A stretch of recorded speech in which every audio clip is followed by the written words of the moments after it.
ดีจ้าพี่น้องมื่อนี้สาวกลับมาพอกับสาวพิมพ์ผู้หายคือเก่าเนาะจ้าเนาะสาวพิมพ์ว่าสิเฮ็ดหมูแดดเดียวผากเมื่อยพออยู่ฝั่งลาวพี่น้องเพิ่นคาลัมเพิ่นกินซีนบ่ได้กินเนื้อนั่นนะกินเนื้อบ่ได้ข้าวลำน่ะบ่แม่นว่าลำอ้อยบ่แม่นบ่แม่นเด้อ๋อเพิ่นกินเนื้อบ่ได้เอาว่าภาษาบ้านเพิ่นกินเนื้อบ่ได้พี่น้องเอ้ยเพิ่นกินได้แต่หมูก็เลยสิเฮ็ดผากเมื่อยเพิ่นมาเบิ่งน้ำสาวพิมพ์เนาะจ้ะว่าสาวพิมพ์สิเฮ็ดถือเบิ่งได้ใดสาวพิมพ์สิเฮ็ดสูตรพ่อแม่เคยพาเฮ็ดอยู่บ้านเฮานั่นแหละจ้ะก็หวังว่าก็คือสิแซ่บอยู่ดอก ชิมมือสาวพิมพ์ก็ได้มาเบิ่งนั่นหิแม่อันนี้ก็เนื้อหมูพี่น้องอันนี้ก็เนื้อหมู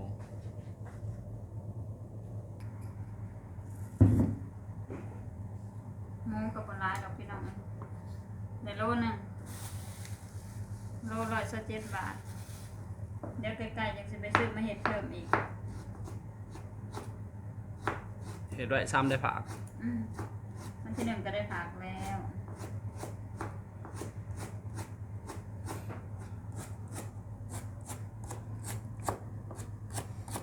น่าสิบ่คือสูตรทางนี้เนาะแต่ว่าสูตรบ้านเฮาจังซี่นะ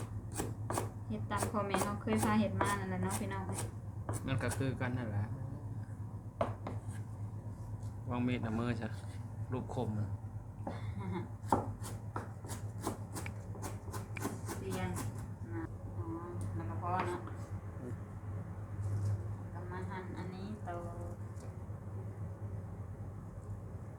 กินบ้านเฮาบ่ได้ใช้อันนี้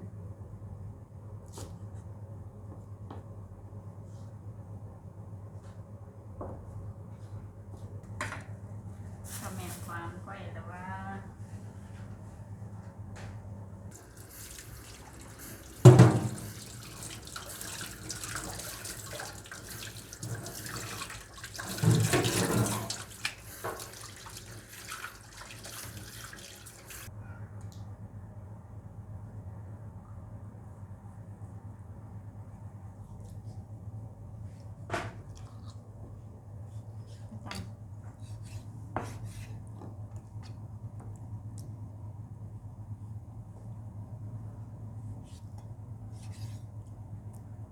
ไปบนน้องไง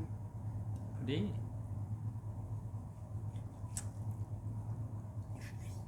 ใบมันเหี่ยวเป็ดตอนใหญ่โลด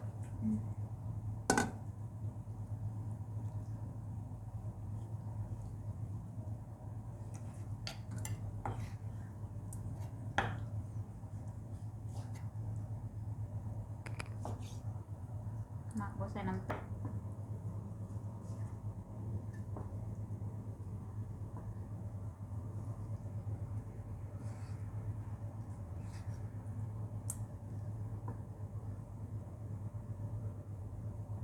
ภาษาไทยคาลัมแปลว่าหยังเลยค่าห้องเพลงนั่น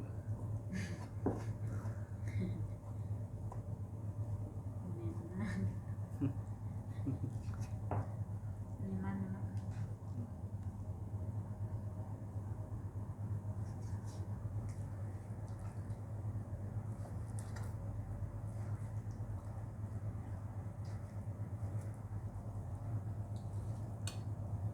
เดี๋ยวมาเลี้ยงหมูพันธุ์อยู่บ้านนะแต่เรื่องเขาสิขาย YouTube ก็พอได้แล้วแหละได้ขายสามารถเกิดมง บ่ได้อึดคนมาซื้อแต่เพื่อทำงานจังหวัดหมู่สิมีบ่ได้มันก็แล้วแต่ไผมัน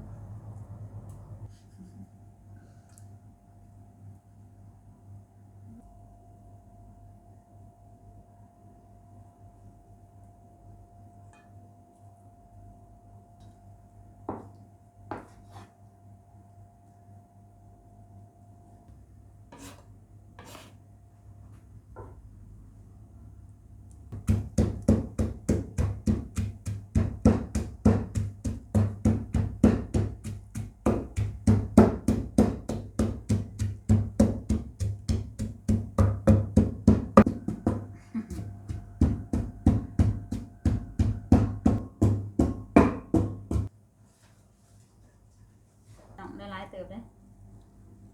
เฮ็ดเทื่อละโลเอาตามเงินเฮามี มันซื้อได้เป็นโตมาได้เงินนะ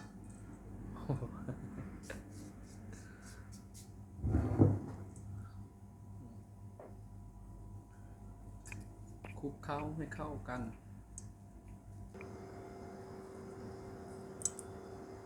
ใส่เกลือแล้วก็ใส่ บอกท่านผู้ชมหน่อยก็จะใส่หยังก็ได้ ใส่เกลือพี่น้องใส่เป็นนัวลายไปบ่เนาะ ใส่ร้ายเสียบหลายใส่หน่อยเสียบหน่อยใส่อีกแค่รสยัดอีกก่อนนะ จังได้หัวแล้วก็ล้างไป น้ำตาลเนี่ยบ่ต้องใส่แล้วบ่มักใส่2อย่างใส่แล้วก็มาคลุกให้มันเข้ากันพี่น้องเอ้ย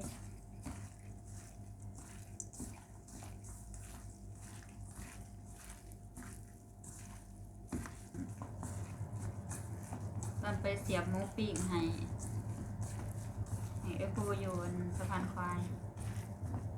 ตอนลงมากรุงเทพใหม่นั่นน่ะไปเสียบหมูปิ้งให้เขาเจ้าได้พี่น้องอันคนบ้านเดียวกันนั่นน่ะเสียบหมูปิ้งให้เขาเจ้าให้อาทิตย์ละพันก็ได้หลายเด้อสมเนาะอาทิตย์ละพันลงมาเป็นไง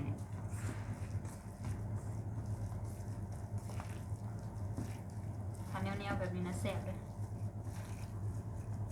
อีแหละน้องบ่แซ่บ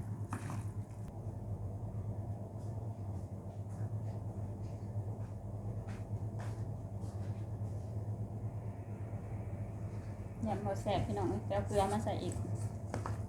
เกลือด้วยรสดี เกลือ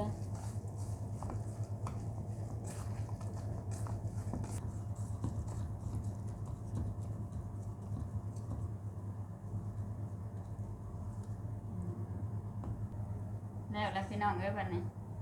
นี้สิได้เอาแนวแลบมันไว้แล้วก็เอาเข้าตู้เย็นก่อนแล้วจังสิค่อยตากให้เพิ่นพบกันใหม่คลิปหน้าเด้อพี่น้องคลิปนี้ขอลาก่อนเด้อจ้าสวัสดีจ้า